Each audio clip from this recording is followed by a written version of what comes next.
नमस्कार, आप देख रहे हैं न्यूज 18 बिहार झारखंड और मैं आपके साथ लक्ष्मी। खबर बोकारो से, जहां पर बर्ड फ्लू की पुष्टि हुई है। राजकीय पोल्ट्री फार्म में इसकी पुष्टि के बाद से हड़कंप मच गया है और आपको बता दें कि संक्रमित मुर्गे मुर्गियों को नष्ट किया जा रहा है, साथ ही वहां पर रखे फीड्स को भी नष्ट किया जा रहा है। बताया जा रहा है कि 20 फरवरी से ही मुर्गियों की मौत हो रही थी, जिसके बाद 25 फरवरी को सैंपल जांच के लिए रांची भेजा गया था। वहीं से आरडीडीएल कोलकाता भेजकर जांच कराई गई, जिसमें बर्ड फ्लू की पुष्टि हुई थी। इसके बाद सैंपल को फिर भोपाल भेजा गया, जहां से दोबारा पुष्टि के बाद इसकी रिपोर्ट शुक्रवार को मिली। पोल्ट्री फार्म के 10 किलोमीटर के दायरे में सभी प्रकार के मुर्गे मुर्गियों की बिक्री पर रोक लगा दी गई। जिला पशुपालन पदाधिकारी ने लोगों से चिकन और अंडा का सेवन करने से बचने की अपील की है।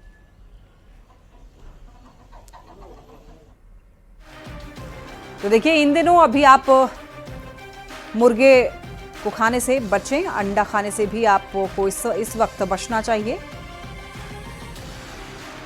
ये तो बर्ड फ्लू डिटेक्ट हुआ है, तो चूंकि ये इन्फेक्शन जोन का एपिसेंटर है, इसलिए जितना भी बर्ड मेरा रिमेनिंग है, जितना एग्स का स्टॉक है, जितना भी बचा हुआ फीड है, जितना भी उसका मटेरियल्स था, सबको डिस्ट्रॉय किया जा रहा है गड्ढा बना के।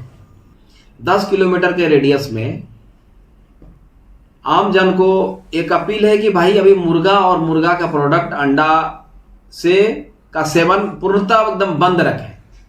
प्लस इस परिधि में कोई विक्रेता अंडा और मुर्गा उनके लिए एकदम वर्जित है कि वो नहीं बेच पाएंगे, नहीं बेचेंगे वो। खबर चाईबासा से है, जहां पर तांतनगर क्षेत्र में एक गाड़ी पलटने से शादी समारोह में जा रहे 18 लोग घायल हो गए। घायलों में कई बच्चे भी शामिल हैं और सभी घायलों का इलाज सदर अस्पताल में चल रहा है। दरअसल आपको बता दें कि बरकुंडिया पुलिया के गाड़ी वहां पर इस पुलिया के पास में गाड़ी अनियंत्रित होकर के सड़क पर ही पलट गई और इसकी वजह से यह हादसा हुआ। शादी में जा रहे 18 लोग घायल बताए जा रहे हैं।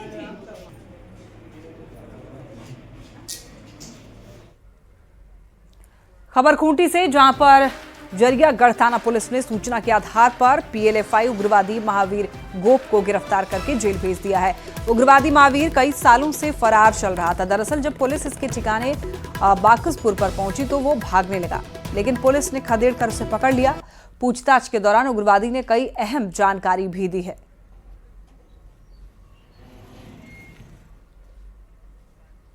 महिला दिवस के मौके पर सीएम हेमंत सोरेन ने झारखंड की महिलाओं को बड़ी सौगात दी है। 37 लाख से भी अधिक लाभुकों को एक साथ 3 महीने की मुख्यमंत्री मैया सम्मान राशि यानी कि कुल 7,500 रुपए उनके खाते में भेजे जा रहे हैं। सीएम ने सोशल साइट पर पोस्ट कर इसकी जानकारी दी।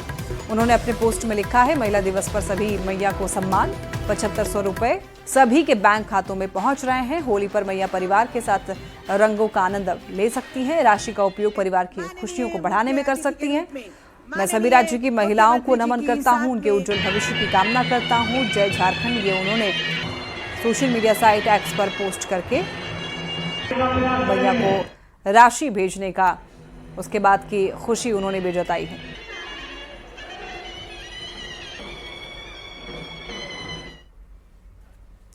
अब देखिए, मैया सम्मान योजना को लेकर के ही रांची जिले में एक बड़ी गड़बड़ी सामने आई है। मैया की जगह एक भैया 112 महिलाओं को मिलने वाले लाभ की राशि अपने खाते में फर्जी तरीके से ले रहा था।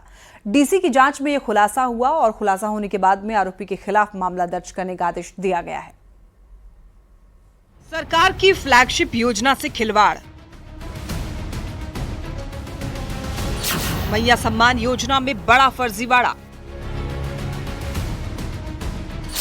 मैया का नाम, भैया उठा रहे लाभ। 112 खाते का पैसा उठा रहा था आरोपी।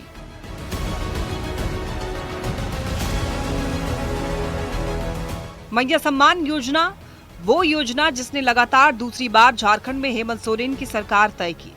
उस योजना में बड़े फर्जीवाड़े का खुलासा हुआ है।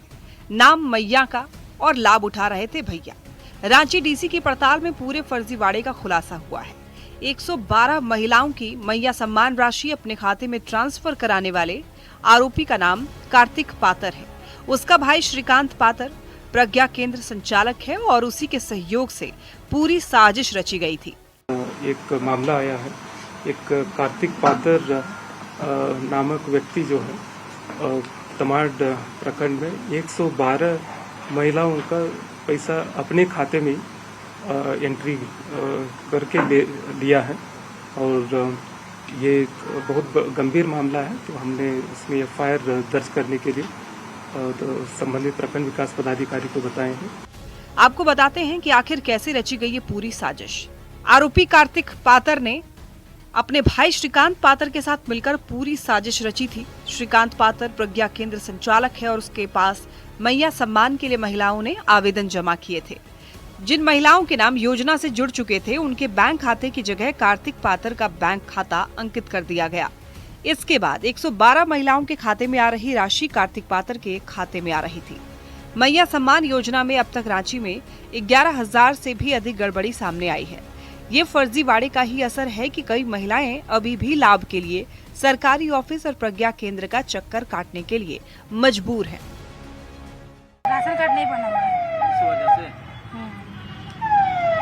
जरूरत तो आपको भी है। तो राशन कार्ड है ही नहीं तो हम क्या करें, प्रयास करने से कोई फायदा नहीं। राशन कार्ड बनेगा तब तो कुछ करेंगे। मेरा पैसा नहीं आ रहा भैया, डाले थे लेकिन आ नहीं रहा पेपर डाला गया कि नहीं डालेगा मुझे मालूम नहीं है, पर हमारा पास एक भी नहीं है पैसा। फिलहाल अब इस पूरे मामले में एफआईआर दर्ज करने का आदेश है और रांची में अगर बात की जाए तो अब तक 11,000 खातों में अनियमितता की बात जो है वो सामने आई है। लेकिन ये मामला सबसे संवेदनशील है और इस पूरे मामले को लेकर प्रशासन गंभीर। रांची से कैमरामैन प्रभाकर के साथ ओम प्रकाश, न्यूज़ 18। हजारीबाग में बेखौफ बने अपराधियों के निशाने पर केंद्रीय कर्मचारी आ गए हैं। अपराधियों ने एनटीपीसी के डिस्पैच डीजीएम की गोली मारकर हत्या कर दी। सरेआम हुई इस वारदात के बाद जहां आम लोग सहमे हुए हैं, वहीं कर्मचारी भी भयभीत दिख रहे हैं और प्रशासन से सुरक्षा की गुहार भी लगा रहे हैं। पूरी खबर इस रिपोर्ट में देखिए। हजारीबाग में बेखौफ बने अपराधी। एनटीपीसी के डीजीएम पर बरसाई गोलियां। कार पर सरेआम की फायरिंग। अधिकारी की मौत पर उठे कई सवाल, क्योंकि बेखौफ हैं अपराधी। कहां है पुलिस?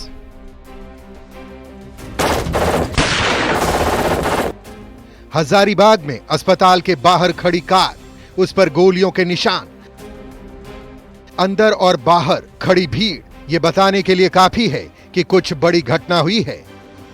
अपराधियों ने दुस्साहस का परिचय देते हुए एनटीपीसी के डीजीएम डिस्पैच कुमार गौरव पर सरेआम फायरिंग की। अपराधियों ने डीजीएम पर 3 राउंड गोली चलाई। घायल अधिकारी को इलाज के लिए अस्पताल लाया गया, लेकिन जान नहीं बचाई जा सकी। इस घटना के बाद एनटीपीसी के केराडारी परियोजना के कर्मचारियों में भय का माहौल है। हमारे जो प्रबंधन है यहाँ से लेकर दिल्ली तक उनके परिवार की भरण पोषण और सरकारी नौकरी की व्यवस्था प्रबंधन को करना होगा। उनके बच्चे को पढ़ने लिखने की पूरा व्यवस्था एनटीपीसी को करना होगा। अगर ये ऐसा नहीं होता है तो फिर हमारे जो एनटीपीसी कोल माइनिंग के अलावा अदर कोल माइनिंग के लोग भी इस पर जुझारू आंदोलन करने के लिए उतारू हो जाएंगे। एनटीपीसी अधिकारी को पहली बार निशाना बनाया गया है। इस घटना ने कर्मचारियों से लेकर अधिकारियों में दहशत का माहौल पैदा कर दिया है और परियोजना प्रमुख की माने तो इस घटना ने काफी कुछ सोचने पर मजबूर कर दिया है।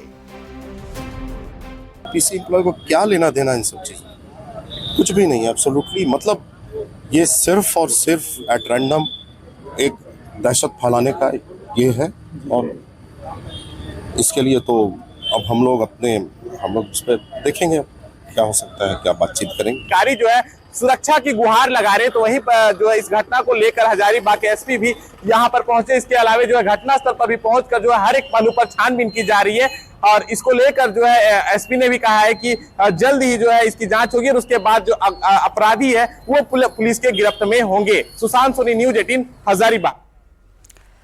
हजारीबाग में एनटीपीसी के डीजीएम की हत्या को लेकर के बीजेपी झारखंड सरकार पर हमलावर दिख रही है। बीजेपी ने घटना पर नाराजगी जताई है और आपको बता दें कि एसआईटी का गठन करके आपराधिक गिरोहों के खात्मे तक पुलिस का अभियान चलाने की अब मांग की गई। जो ऑर्गेनाइज क्रिमिनल ग्रुप्स है, माफिया ग्रुप्स है, जो कोल ट्रांसपोर्टेशन, कोल माइनिंग और पूरे तरीके से कोयला पर जिन्होंने कब्जा करके रखा है, वो निशाना बनाते हैं कोयला से जुड़े कारोबारियों को, अधिकारियों को, और बल्कि बजाबता फेसबुक पर जाकर पोस्ट करते हैं और जिम्मेवारी लेते हैं। राज्य सरकार कुछ नहीं कर पा रही। हम मुख्यमंत्री जी से मांग करते हैं कि अविलंब SIT बनाए और इन पूरे आपराधिक गिरोहों के खात्मे तक अभियान चले। लेकिन झारखंड में विधि व्यवस्था की स्थिति सच में बहुत दयनीय है और लोग भयभीत हैं। NTPC केरडारी के वरीय पदाधिकारी कुमार गौरव हत्याकांड ने पूरे राज्य भर में हड़कंप मचा दिया है और इसी बीच बोकारो रेंज के IG एस माइकल राज हजारीबाग पहुंचे, जहां पर उन्होंने हजारीबाग SP अरविंद कुमार सिंह समेत DSP SDPO के साथ उच्च स्तरीय बैठक की और घटना की पूरी जानकारी ली। बता दें आपको, हजारीबाग के कटगमदाग थाना क्षेत्र के फतेह में NTPC के पदाधिकारी को सुबह 9:30 बजे गोली मार दी। अनुसंधान को देख रहे हैं किस दिशा में करना है, इस संबंध में डिस्कस वगैरह DSP से किए हैं। इसके बाद आगे का हम लोग देखेंगे कि इसके किस कारण से ये घटना घटी है उसके बारे में।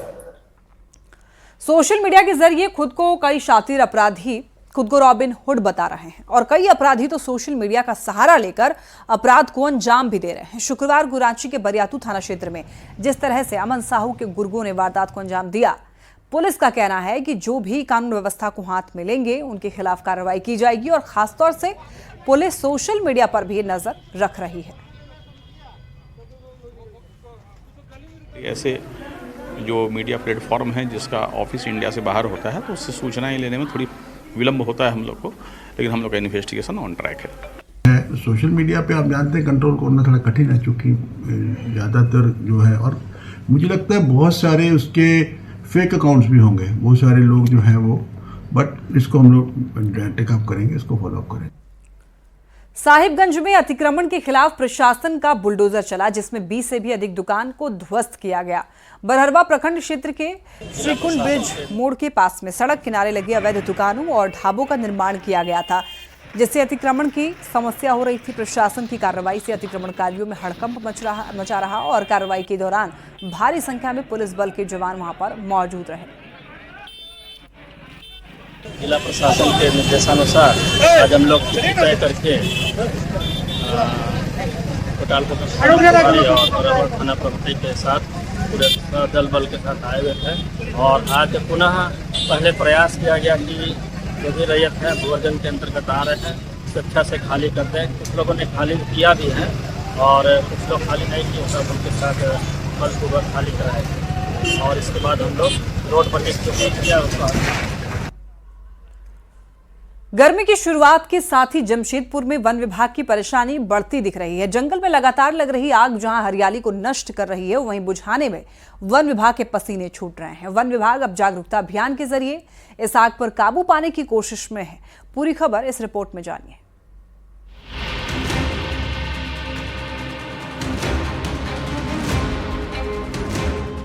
गर्मी की दस्तक के साथ ही जंगल में आग लगने का सिलसिला शुरू हो गया है। कोल्हान प्रमंडल के जंगल में चाहे वो दलमा हो या फिर बहरा गोड़ा चाकुलिया का इलाका, जंगल में लगी आग विकराल होती जा रही है। जमशेदपुर के जंगल में लगी आग में हर दिन हजारों पेड़ नष्ट हो रहे हैं, हरियाली खत्म हो रही है और इसी के साथ खत्म हो रहे हैं जंगली जीव। पर्यावरण को नुकसान पहुंचा रहा है वो अलग, आखिर क्यों लग रही है आग? अक्सर हम लोग ये आग जो कारण महुआ चुनने के लिए महुआ का जो फूल चुनने के साथ एसोसिएट करते हैं, लेकिन अभी महुआ मुझे लगता है उसका शुरू नहीं हुआ है, उसके पहले भी आग का घटनाएं आ रही हैं। अक्सर लोगों का लापरवाही के वजह से हो रहा है।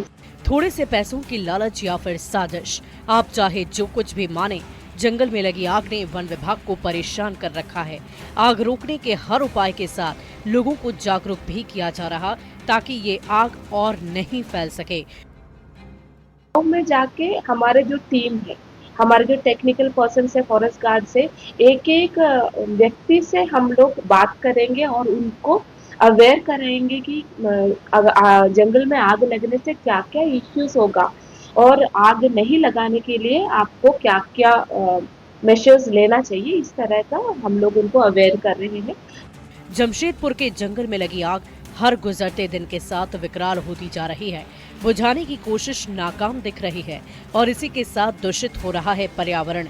जब तक जंगल में लगी आग बुझाने में जन भागीदारी नहीं होगी, तब तक ये आग एक बार बुझ भी जाए तो इसे दोबारा लगाने से कोई नहीं रोक सकता। तो जागरूक बनिए और जंगल की आग रोकने में पूरी मदद कीजिए। जमशेदपुर से न्यूज़ 18 के लिए आशीष तिवारी की रिपोर्ट। लोहरदगा में चल रहे क्रिकेट टूर्नामेंट में भाग लेकर के लौट रहे पूर्व क्रिकेटर हरभजन सिंह और सुरेश रैना रांची एयरपोर्ट पहुंचे। उन्हें देखने के लिए क्रिकेट फैंस की भीड़ उमड़ पड़ी और इस दौरान स्वास्थ्य मंत्री इरफान अंसारी भी एयरपोर्ट पर मौजूद रहे। उन्होंने दोनों क्रिकेटर से मुलाकात की। हरभजन सिंह और सुरेश रैना ने रविवार को दुबई में होने वाले चैंपियंस ट्रॉफी के फाइनल मुकाबले में टीम इंडिया के बेहतर प्रदर्शन की उम्मीद जताई। वहीं इरफान अंसारी ने टीम इंडिया के बेहतर भविष्य की कामना की।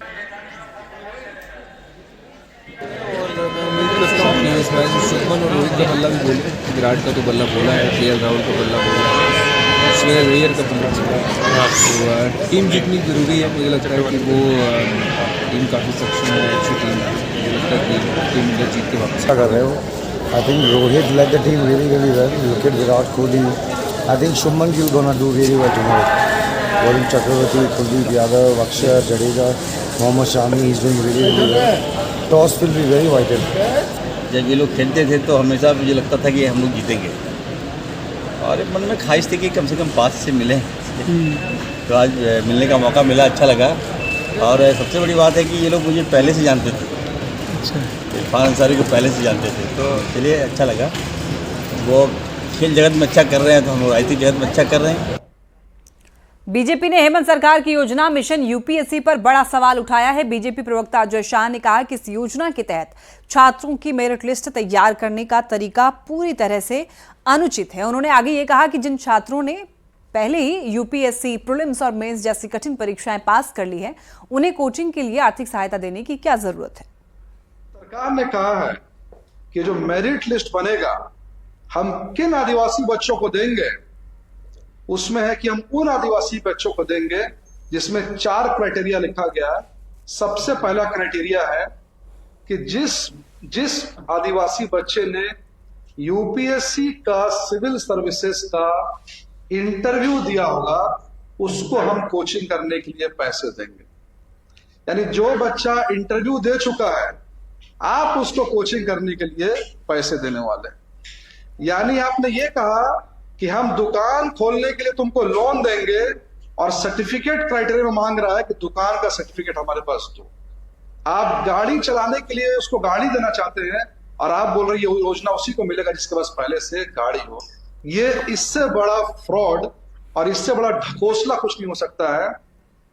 जेएमएम के केंद्रीय महासचिव सुप्रियो भट्टाचार्य ने 2026 के बाद होने वाले परिसीमन को लेकर के केंद्र सरकार को आड़े हाथों लिया है और सुप्रियो भट्टाचार्य ने आरोप लगाया कि बीजेपी की जिन इलाकों में पहुंच नहीं है उन क्षेत्रों को देश से काटने की साजिश रची जा रही है और ये परिसीमन उसी की आधारशिला है। यह पूरी तरह से गंदे राजनीतिक मंशा के साथ भारत सरकार इसको लाने जा रही है। हमारे यहां 14 में 5 रिजर्व सीट्स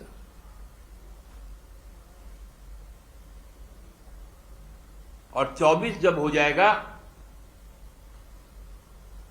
तो चूंकि केवल 5th शेड्यूल का इलाका है हम लोगों का तो वही 5 हो जाएगा, लेकिन 19 का फर्क पड़ जाएगा। ये है खतरा की नहीं। जमशेदपुर पहुंचे मुख्यमंत्री हेमंत सोरेन ने बाहा पर्व के अवसर पर सरना पूजा स्थल जाहिर स्थान में पारंपरिक विधि विधान से पूजा अर्चना करके राज्यवासियों के सुख समृद्धि उन्नति और कल्याण की कामना की। मुख्यमंत्री ने राज्यवासियों को बाहा पर्व की शुभकामनाएं भी दी और इस दौरान हेमंत सोरेन ने कहा कि आदिवासियों की संस्कृति को संरक्षित करने के लिए सरकार प्रतिबद्ध है और इस दौरान उनकी पत्नी कल्पना सोरेन भी वहां पर मौजूद रही।